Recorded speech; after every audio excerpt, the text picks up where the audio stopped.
The meeting room fell silent as Commander Jack Reynolds entered. The stark white walls of the Galactic Council's chamber made him feel small, despite his impressive 6'2" frame.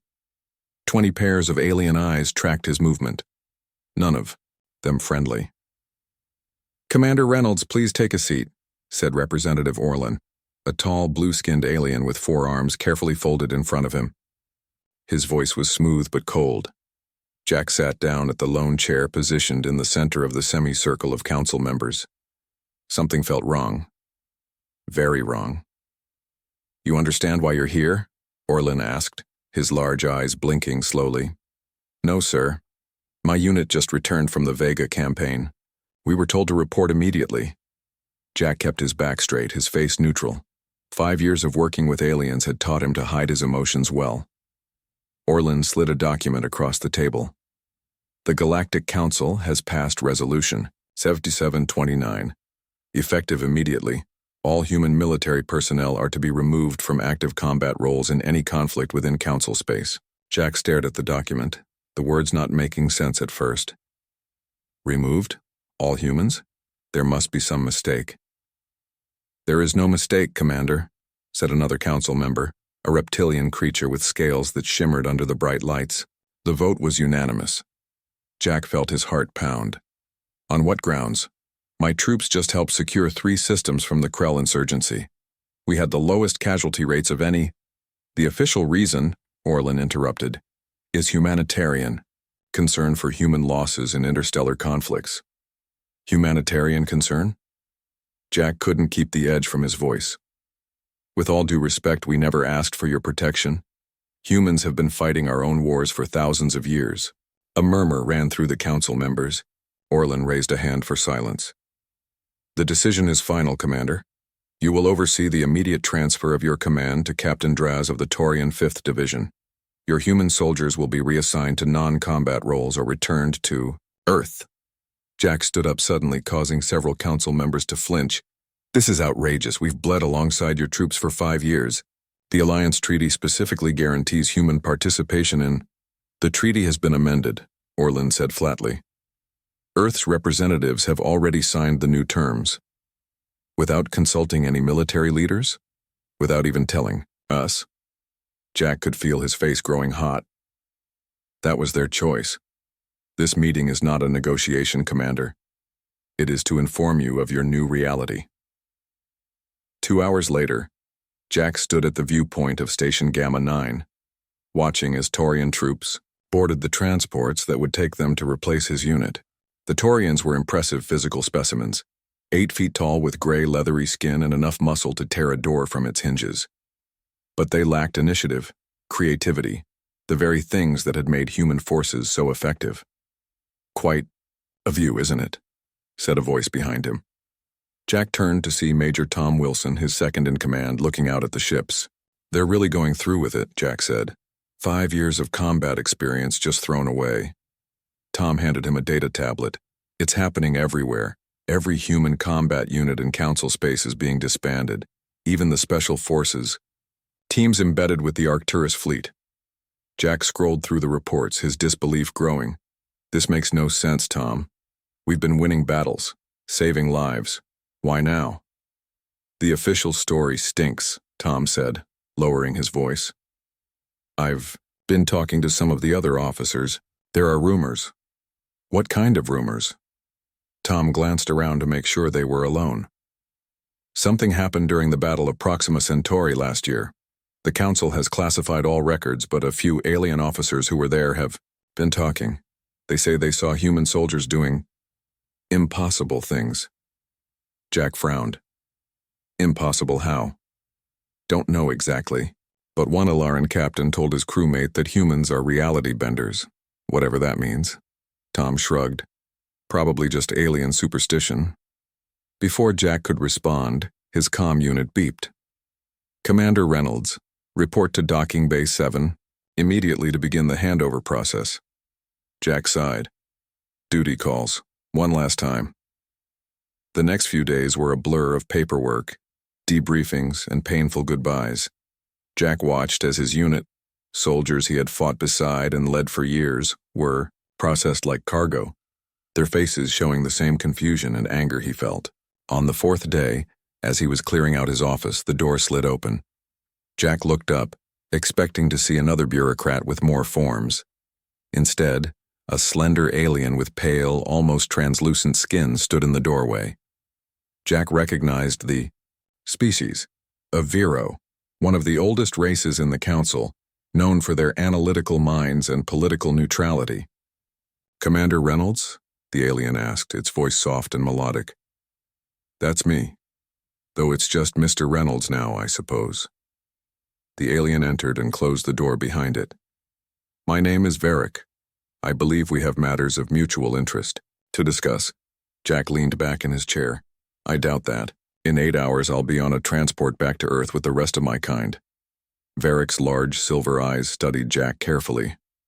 "What if I told you that the reason for the human ban is not what the Council claims?" This caught Jack's attention. "I'm listening." "Not here." Varric handed Jack a small chip. "This contains coordinates and a time.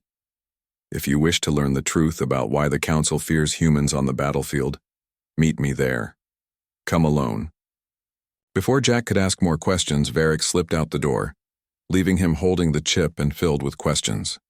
That night, against his better judgment, Jack made his way to an abandoned maintenance section of the station. The corridors were dimly lit, and his footsteps echoed on the metal floor. At the end of a long hallway, he found Varric waiting. "You came," the alien said, sounding relieved. "I wasn't certain you would." "I want answers," Jack replied. "Why are humans being banned from fighting?" Varric gestured for Jack to follow him into a small room filled with old equipment. Once inside, he activated a device that hummed softly. "Privacy field," Varric explained. "What I'm about to tell you would cost me my life if the Council discovered I shared it." Jack crossed his arms. "I'm listening." "The Council doesn't fear for human lives, Commander. They fear human potential." Varric's silver eyes seemed to glow in the dim light. "During the Krell conflict, certain anomalies were observed in human combat performance, statistical impossibilities, outcomes that defied probability." "What are you saying?" "I'm saying that humans do something on the battlefield that no other species can do. Something that frightens the oldest and most powerful members of the Council." Varric leaned closer. "And they've been hiding evidence of it for years." Jack felt a chill run down his spine. "What exactly do we do?" "That's what my group is trying to discover. We are scientists, philosophers, and truth-seekers from various worlds who question the Council's increasing control." Varric handed Jack another, larger data chip. "This contains encrypted communications between Council leaders. It's incomplete, but it mentions a special facility where they study captured human soldiers." Jack took the chip, his mind racing. "Why tell me this? Why now? Because the ban is just the beginning. There are whispers of more permanent solutions to the human problem." Varric's voice became urgent. "We need someone on the inside of human military circles. Someone with connections and respect. Someone like you." The station's warning system suddenly blared, making both of them jump. "Security sweep," Varric said, gathering his things quickly. "They've been increasing since the resolution passed. I must go." "Wait," Jack called as Varric headed for the door. "How do I contact you?" "Instructions are on the chip. Be careful who you trust, Commander." Varric paused at the doorway. "The Council isn't just afraid of what humans can do on the battlefield. They're afraid of what you might become if you ever discovered the truth about yourselves." With that cryptic warning, Varric disappeared into the shadows, leaving Jack alone with a data chip and a growing sense that the galaxy he thought he understood was built on lies. As Jack made his way back to his quarters, he couldn't shake the feeling that his life and possibly the fate of humanity had just changed forever. 5 years had passed since the ban. 5 years since Commander Jack Reynolds had become simply Jack Reynolds, owner of Stellar Freight Solutions, a small but growing shipping company that moved cargo to the outer colonies. At least, that's what it said on the official papers. The reality was much different. "Coming up on the drop point in 3 minutes," called out Lisa from the pilot's seat of the unmarked transport ship. Once a lieutenant in Jack's old unit, she now served as his chief pilot and second in command. Jack nodded, checking his gear one last time. Any sign of patrol ships? Nothing on scanners. Looks like we got lucky. Jack smiled grimly. We make our own luck. The ship's hold contained 20 former human soldiers, all dressed in plain black combat suits with no markings.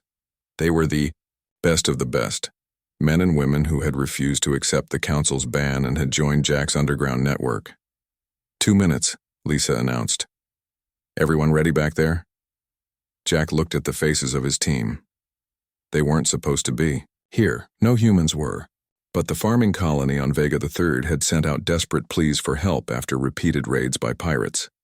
The Council forces had been delayed in responding, as they always seemed to be when human colonies were attacked. Remember, Jack said to his team, quick and clean. We hit the pirate base, free the hostages, and leave before any Council ships arrive. No traces. The team nodded. They had done this many times before. Dropping in 30 seconds, Lisa called. The ship descended through the atmosphere of the small moon where the pirates had made their base. As soon as they touched down, the rear doors opened, and the team moved out with practiced precision. Alpha team with me on the main entrance, Jack ordered through his comm. Beta team circle around to the back, Gamma secure our exit. The pirate base was a converted mining facility, built into the side of a rocky cliff. Intelligence from the colonists suggested that the hostages, 15 farmers taken in the last raid, were being held in the lower levels. Jack's team moved silently toward the entrance. The pirates had posted only 2 guards who were quickly neutralized with stun weapons. No killing unless absolutely necessary. That was Jack's rule. They weren't assassins. They were soldiers. Main entrance secure, Jack reported, moving in.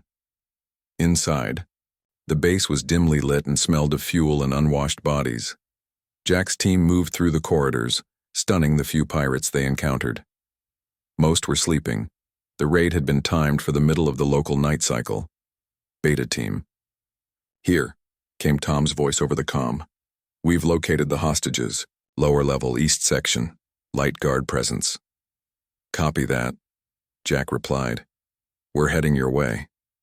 They descended deeper into the base, staying alert for any sign of alarm. So far, the operation was going smoothly, almost too smoothly. Jack, Lisa's voice came through his earpiece. I'm picking up some unusual energy readings from the central section of the base. Nothing in our intel mentioned any special equipment. Jack frowned. Can you identify it? Negative, but it's not standard pirate gear. This is high-end tech. Jack made a quick decision. Tom, proceed with freeing the hostages. I'll take 2 men and check out these energy readings. With Marcus and Rin, 2 of his most experienced operators, Jack made his way toward the central section of the base.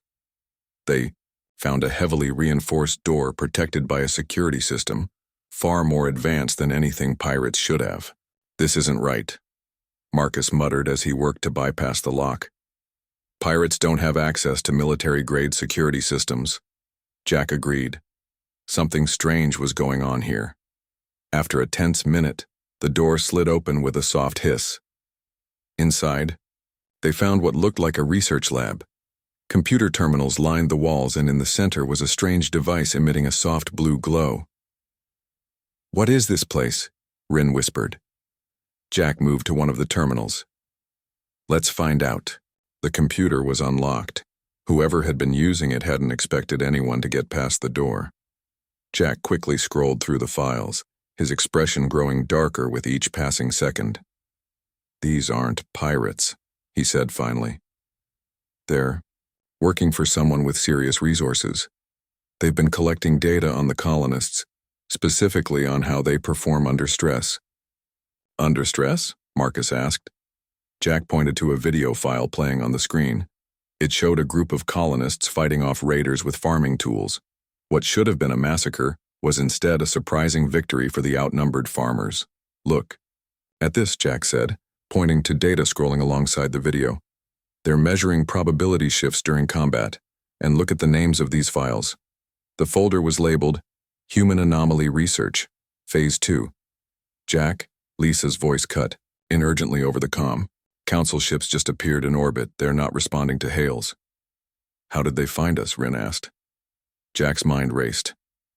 This wasn't a pirate base at all. It's a research outpost disguised as one. He turned to his team. Download everything you can from these terminals. We need to know what they're doing here. While Marcus and Rin copied the data, Jack rejoined Tom's team, who had successfully freed the hostages. The colonists looked shaken but unharmed. We need to move now, Jack ordered. Council ships in orbit. They rushed back to their transport, the colonists in tow. As they approached the ship, Lisa was already warming up the engines. We've got 5 minutes before they can position their ships to cut off our escape route, she reported. Jack did a quick head count as everyone boarded. Let's not waste a second then. The transport lifted off, accelerating hard through the atmosphere. Behind them, landing craft were already descending toward the base. They're not pursuing, Lisa said, sounding surprised. Jack frowned. They're more interested in the base than in us. I want to know why. Once they were safely away, Jack examined the data they had stolen. Most of it was encrypted, but some files were accessible. What he found confirmed his worst suspicions. They're studying us, he told his inner circle later that night. The Council has been running experiments on human combat effectiveness for years. Tom leaned forward. What kind of experiments? Jack brought up one of the decrypted files. According to this, humans display statistically impossible success rates in combat situations, especially when outnumbered or fighting to protect others. We're good soldiers, Lisa said with a shrug. Nothing mysterious about that. It's more than that, Jack replied. Look at these numbers. In controlled scenarios, humans were consistently beating the odds. Not by small margins, but by factors that should be mathematically impossible. Rin, who had a background in physics before joining the military, studied the data. These readings, they're measuring quantum field fluctuations during combat. Why would they care about that? I don't know yet, Jack admitted. But I think it connects to what Varric told me 5 years ago, about humans doing something on the battlefield that scares the Council. A notification beeped on Jack's comm unit. Speaking of Varric, he murmured, reading the message. He wants to meet, says he has new information. Tom looked concerned. Could be a trap. The Council might know we raided their research facility. It's a risk we'll have to take, Jack decided. If we want answers, Varric is our best lead. The others left to tend to their various duties. Jack stared at the data scrolling across his screen. The patterns were clear, even if their meaning wasn't. Something happened when humans fought, something that defied normal probability, and the Galactic Council was willing to go to extraordinary lengths to understand it, or perhaps to hide it. Jack closed the files and sent a response to Varric. It was time to dig deeper into the mystery. Whatever the Council feared about humans on the battlefield, he was determined to find out what it was, before it was too late. The meeting point Varric had chosen was an abandoned mining station orbiting a dead moon. Once a bustling operation extracting valuable minerals, it now drifted empty and forgotten, the perfect place for a secret meeting. Jack's ship approached cautiously, sensors scanning for any sign of a trap. I'm not picking up any other vessels, Lisa reported from the pilot seat. If Varric is here, he came alone. Jack nodded. Keep the engines hot. If anything feels wrong, be ready to leave immediately. What about you? Lisa asked, concern evident in her voice. I'll take my chances. Jack checked his sidearm. Tom and Marcus will back me up. The rest of you stay with the ship. The 3 men made their way through the airlock and into the silent station. Emergency lights cast long shadows down the empty corridors. Their footsteps echoed on the metal floors. This place gives me the creeps, Marcus muttered. Jack didn't disagree. The station felt like a ghost, a remnant of a more prosperous time, before the Council had tightened its grip on human activities. They found Varric waiting in what had once been the station's control room. The pale alien stood near a viewpoint, gazing out at the stars. You're late. Varric said without turning around. Security precautions, Jack replied. You understand? Varric turned, his silver eyes reflecting the dim light. Indeed. Caution has kept me alive these past 5 years. He motioned to a data terminal. I have something to show you. Jack approached but maintained a safe distance. What is it? Coordinates, Varric said, to a place the Council doesn't want you to find. A secure archive on Centauri Prime containing records from the Earth-Draconian War. Jack frowned.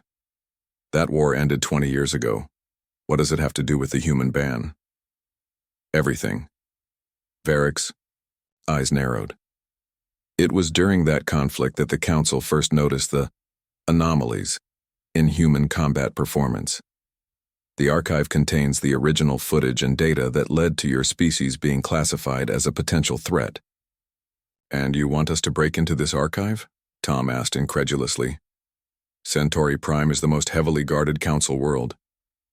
Yes, Varric replied simply.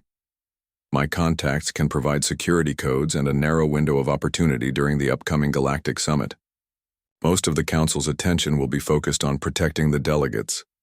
Jack studied the alien's face. Why are you helping us? What do you get out of this? Varric was silent for a moment. The Council is changing, he said finally. Moving toward greater control, less freedom. Some of us believe that the truth, whatever it is, should not be buried. Jack considered his options. Breaking into a Council archive was far more dangerous than their usual operations. If caught, they wouldn't simply be imprisoned, they would disappear as other human resistance fighters had over the years. But the answers they sought might be worth the risk. We'll need detailed plans of the facility, Jack said at last. Security. Quotations, sensor placements, everything. Varric nodded. I'll provide what I can. The rest will be up to you. He handed Jack a small device. This contains the initial information. My contact will reach out with the rest when the time is right. As they returned to their ship, Tom voiced his concerns. This could be a setup, Jack. We'd be walking right into the heart of Council territory. I know, Jack admitted. But we need answers. Real ones, not just theories and rumors. Back on their base, a converted asteroid in a remote system, Jack gathered his most trusted team members. Lisa, Tom, Marcus, Rin, and Alex, a former tech specialist with a talent for slicing security systems. This mission is strictly volunteer, Jack emphasized as he outlined Varric's information. Anyone who wants to sit this one out can do so without judgment. No one moved. We're all in, Lisa said, speaking for the group. Whatever the Council is hiding, we deserve to know. The next 3 weeks were spent in intensive preparation. Alex worked day and night to create countermeasures for the archive's security systems. Rin studied the building plans, identifying the best entry and exit points. Tom and Marcus trained for every possible combat scenario. When the day finally arrived, Jack felt a mix of anticipation and dread. This mission could provide the answers they had sought for years, or it could be the end of everything they had built. Their ship approached Centauri Prime under the guise of a supply vessel. Varric's codes worked, getting them through the outer security perimeter without issue. So far, so good, Lisa murmured as she guided the ship toward a secondary spaceport near the archive. Jack, Tom, Marcus, and Alex prepared to disembark, dressed in maintenance worker uniforms. Rin and Lisa would remain with the ship, ready for a quick extraction. Remember, Jack said, we get in, access the files, and get out. No heroics, no detours. The 4 men moved through the spaceport without incident, their forged credentials passing inspection. From there, they followed the route Rin had mapped out, using service tunnels and maintenance corridors to avoid the main thoroughfares. The archive building loomed ahead, a sleek structure of glass and metal. During normal hours, it would be filled with researchers and officials, but now, with the summit drawing most personnel away, it stood nearly empty. Security patrol, Marcus warned, pulling the team into a shadowy alcove as 2 guards passed. Alex checked his scanner. We have a 15-minute window before the next patrol. Let's move. They reached the archive's service entrance, where Alex went to work on the security panel. Sweat beaded on his forehead as he bypassed one system after another. "Almost there," he whispered. "Just one more." The door slid open with a soft hiss. "We're in," Jack said.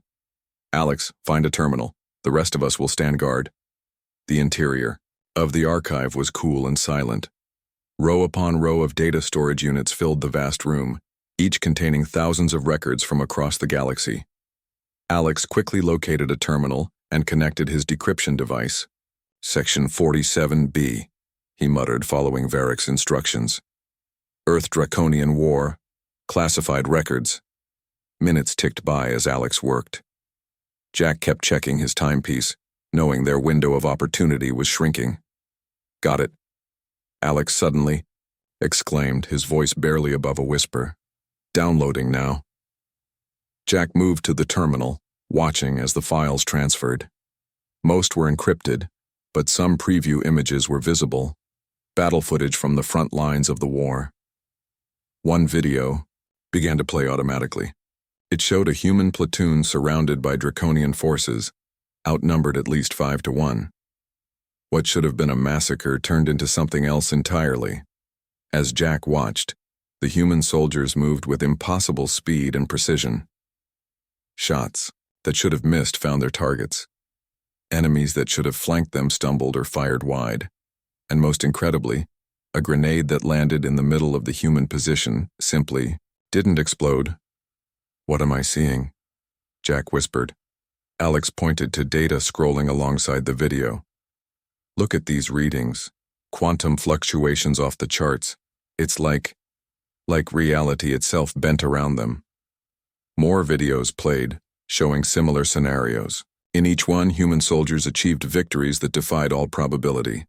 And in each one, strange energy readings spiked during the most critical moments.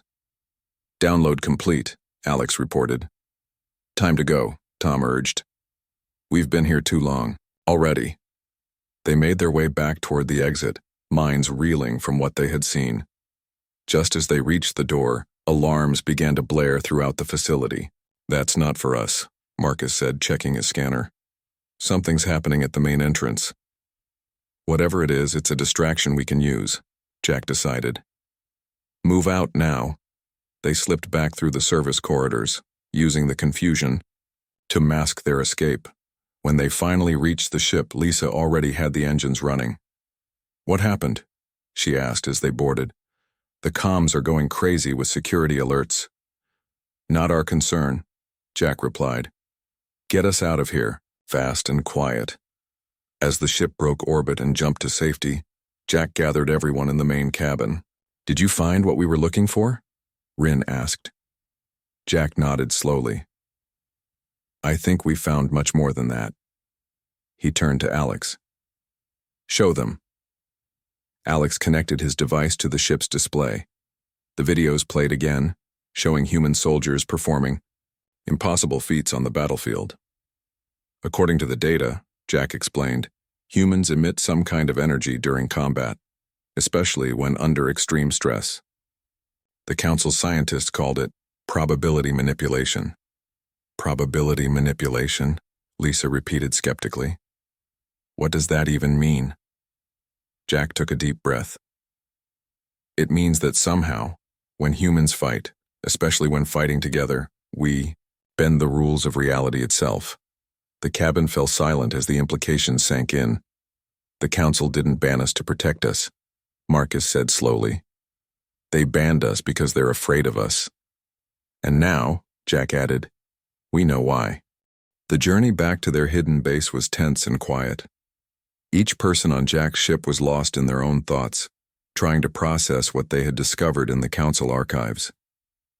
Jack sat alone in his quarters, watching the battle footage for the 5th time. The evidence was right in front of him, yet he still struggled to believe it. Humans altering probability, bending reality.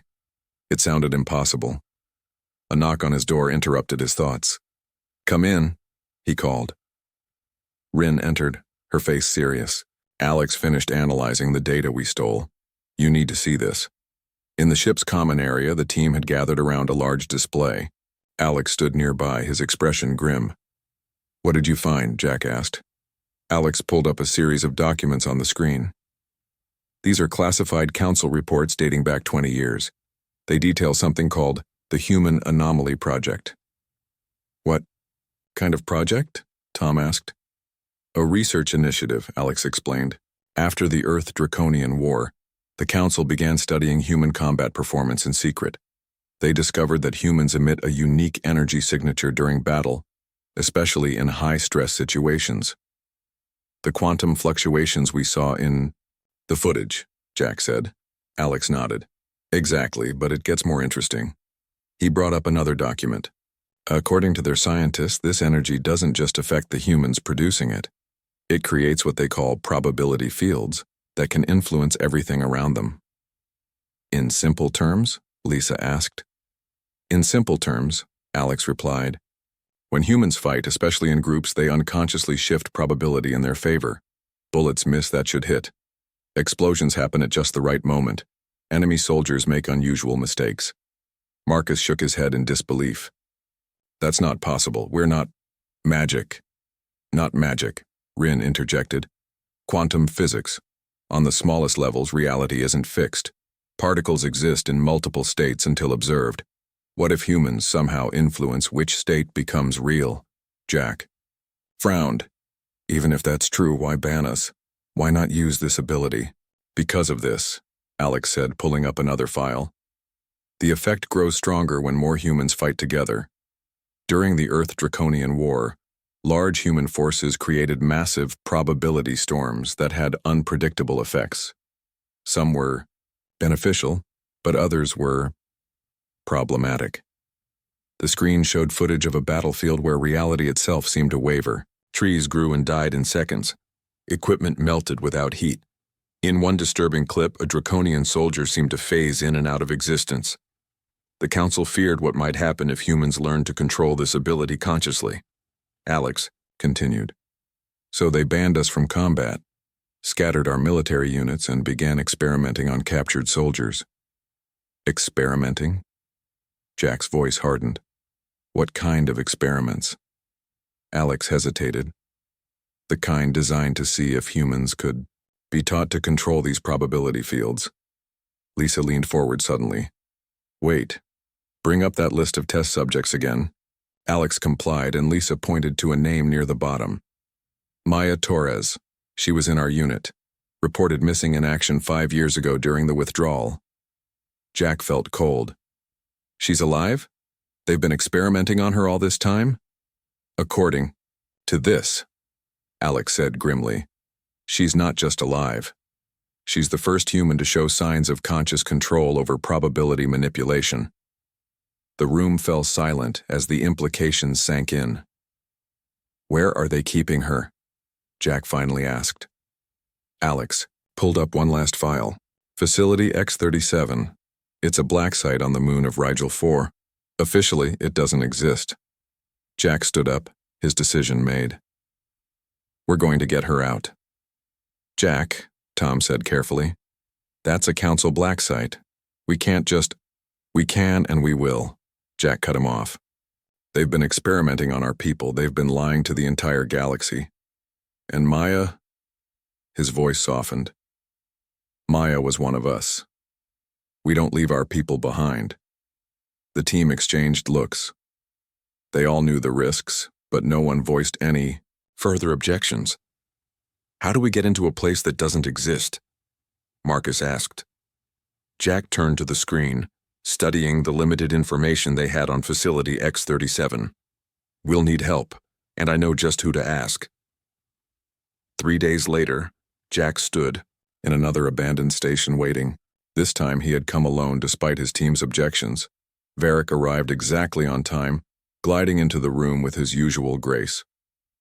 "You took an incredible risk at the archives," the alien said without preamble. "The Council is in an uproar." "Good," Jack replied. "They should be. They've been experimenting on my people." Varric's silver eyes widened slightly. "You found out about the program." "Not just the program. We know about Maya Torres, and we know where she's being held." Varric was silent for a moment. You're planning a rescue. It wasn't a question, but Jack nodded anyway. We need your help. Security protocols, guard rotations, anything you can give us on Facility X-37. What you're proposing is suicide, Varric said quietly. That facility has more security than any council building. Even if you somehow got inside, you would never get out again. Jack stepped closer to the alien. You've been helping us for 5 years, Varric. Why? What's your stake in all this? Varric turned away, looking out at the stars.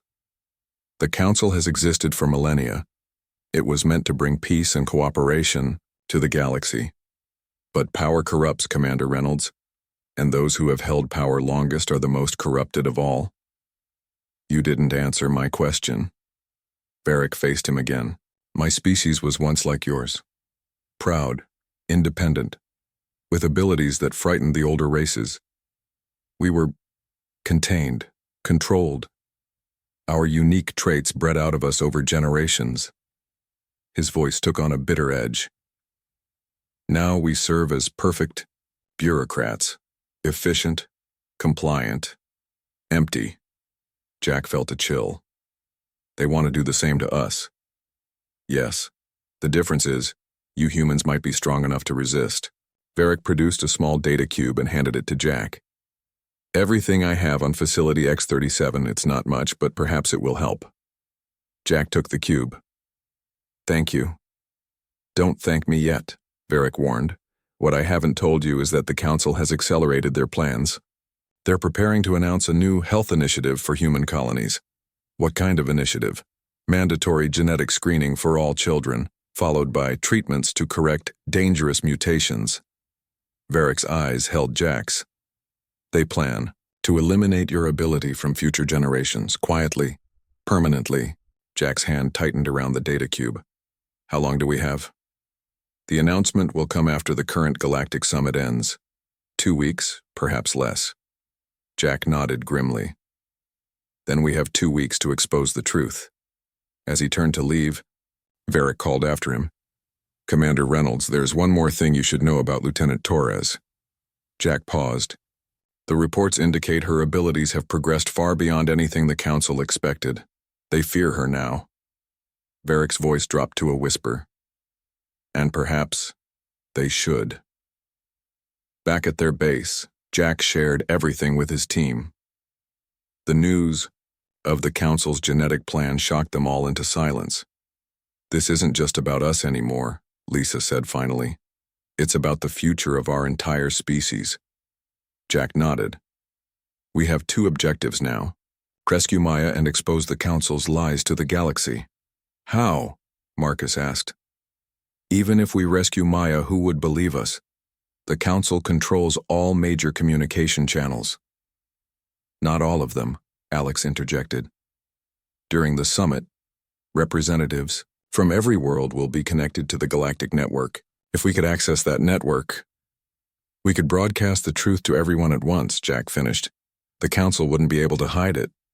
Tom looked at the limited information they had on Facility X-37. We'd need a miracle to pull this off. Jack smiled for the first time in days. Not a miracle, just a bit of probability manipulation. He pulled up the image of Maya Torres, a strong-faced woman with determined eyes. As he stared at her picture, Jack felt a surge of resolve. The Council banned humans from the battlefield because they feared what we could do, he said quietly. It's time to show them they were right to be afraid. Facility X-37 hung in the shadow of Rigel IV's largest moon, its dark metal surface absorbing light rather than reflecting it. From a distance, it was nearly invisible against the blackness of space, exactly as its creators intended. Inside his ship positioned behind a small asteroid at the edge of sensor range, Jack looked at the faces of his team. 20 former soldiers, the best humanity had to offer, all volunteers for what might be a suicide mission. Final equipment check, he ordered, trying to keep his voice steady. We launch in 15 minutes. As the others prepared, Lisa approached him privately. Are you sure about this plan? She asked quietly. It seems impossible. Jack finished with a grim smile. That's what we're counting on. The plan was indeed audacious. Using Varric's information, they had identified a small maintenance airlock that received less security attention than the main docking bays. They would approach in a stolen council maintenance vessel, using codes that Alex had extracted from the stolen data. Once inside, they would split into 3 teams. One to find and free Maya, one to access the facility's communication array, and one to create a diversion. But the most controversial part of the plan came next. Remember, Jack addressed the entire Team 1 last time. Once we're inside, I want everyone to focus on what we learned. We're not just soldiers anymore. We're probability manipulators. Believe it. Feel it. Concentrate on making the impossible possible. Some of the faces looking back at him showed doubt, but others displayed fierce determination. If what they had discovered was true, their belief itself might be a weapon. Even if this ability is real, Tom had argued during planning, we don't know how to control it. Maybe not consciously, Jack had replied.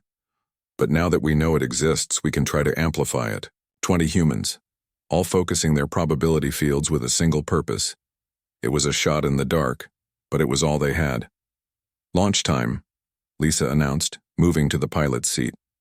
Ready or not? The stolen maintenance vessel detached from their ship and began its approach to the facility. Jack's heart pounded in his chest as they drew closer to the massive structure. Incoming transmission, Alex reported. They're asking for identification. Send the codes, Jack ordered.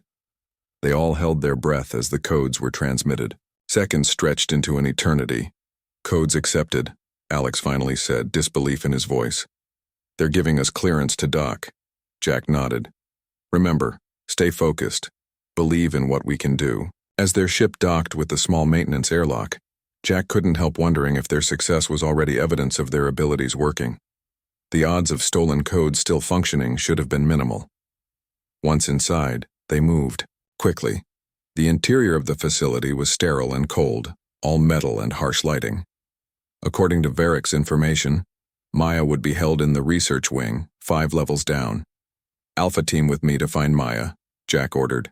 Beta team, secure the communications array. Gamma team, you know what to do. Marcus, leading Gamma team, nodded grimly. Their job was to create chaos, to draw attention away from the other teams while simultaneously testing their ability to manipulate probability in combat.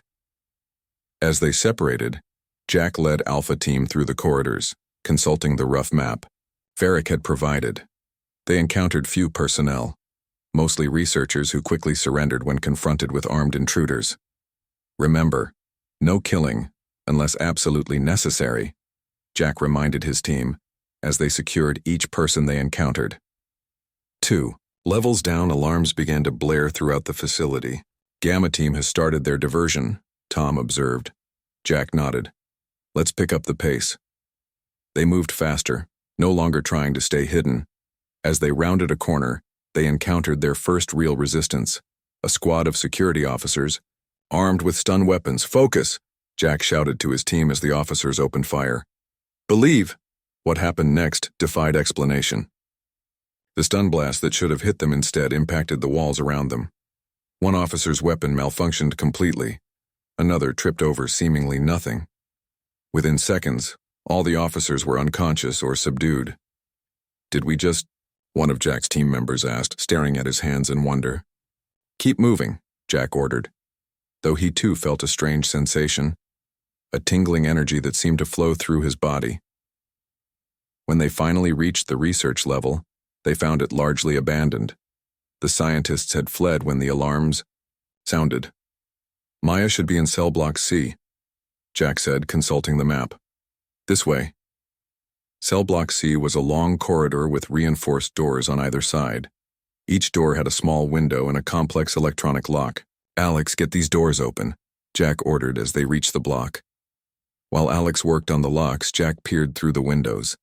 Most cells were empty, but in the third one, he saw a familiar face. Maya Torres sat cross-legged on a simple bed, her eyes closed as if meditating. She looked thinner than Jack remembered, her once short hair now hanging past her shoulders. But there was something else different about her, an aura of calm purpose that hadn't been there before. Got it, Alex exclaimed as the locks disengaged. With a soft click, Jack opened Maya's door slowly. "Lieutenant Torres?" Her eyes opened, revealing not surprise but rather a quiet satisfaction. "Commander Reynolds, right on time." Jack blinked. "You knew we were coming?" "I saw it," she said simply, standing up. "Just as I've seen many things since they started their experiments." Before Jack could respond, his comm unit crackled. "Jack, it's Lisa. Beta team has reached the communications array. We're ready to broadcast, but security is closing in. We need that diversion to be bigger." "Copy that," Jack replied. He turned to Maya. "We need to get you out of here, and we need to tell the galaxy what the Council has been doing."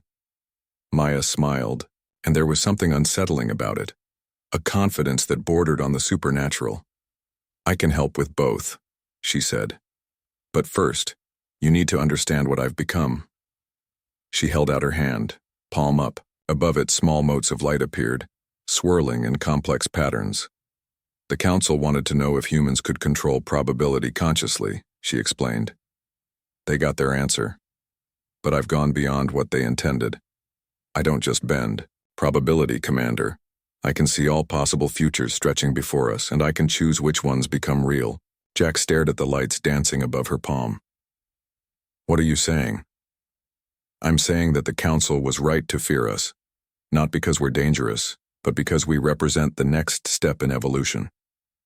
She closed her hand, extinguishing the lights. "And they're not ready for that." An explosion rocked the facility, nearly knocking them off their feet. "Gamma Team is putting on quite a show," Tom remarked. "That wasn't Gamma Team," Maya said calmly. "That was me, reaching out to the other human prisoners here. They're awakening to their abilities now." Jack's comm crackled again. "Jack, something strange is happening," Lisa reported. "The security forces, they're retreating, and we've got full access to the communications array now. It's like the systems just reconfigured themselves to give us access." Jack looked at Maya, who nodded slightly. "Broadcast everything," he ordered Lisa. "The archive footage, the research data, everything." They made their way back through the facility, meeting surprisingly little resistance. When they did encounter guards, Maya would simply look at them and they would turn and run, terror in their eyes. "What did you do to them?" Jack asked after the third such encounter. "I showed them what they fear most," Maya replied. "The knowledge that they're not in control." When they finally reached the communications array, they found Lisa and her team watching as their message spread across the galaxy. On every screen, the truth was playing out.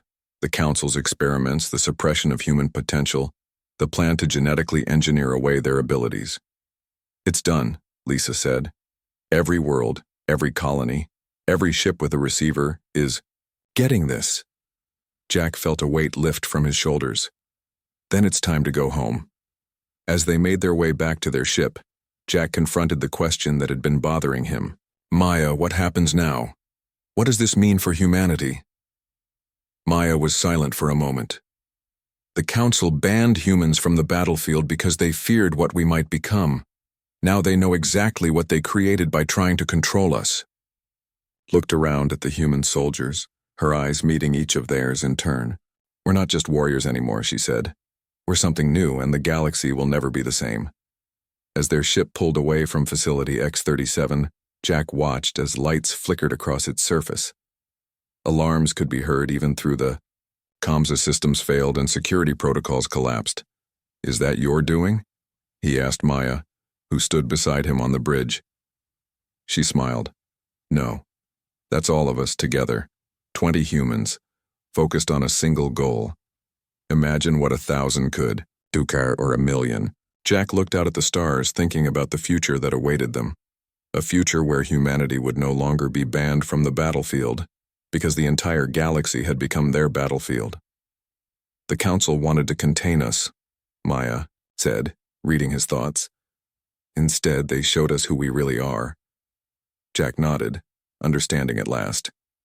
There was indeed a reason humans were banned from the battlefield, and now everyone knew why.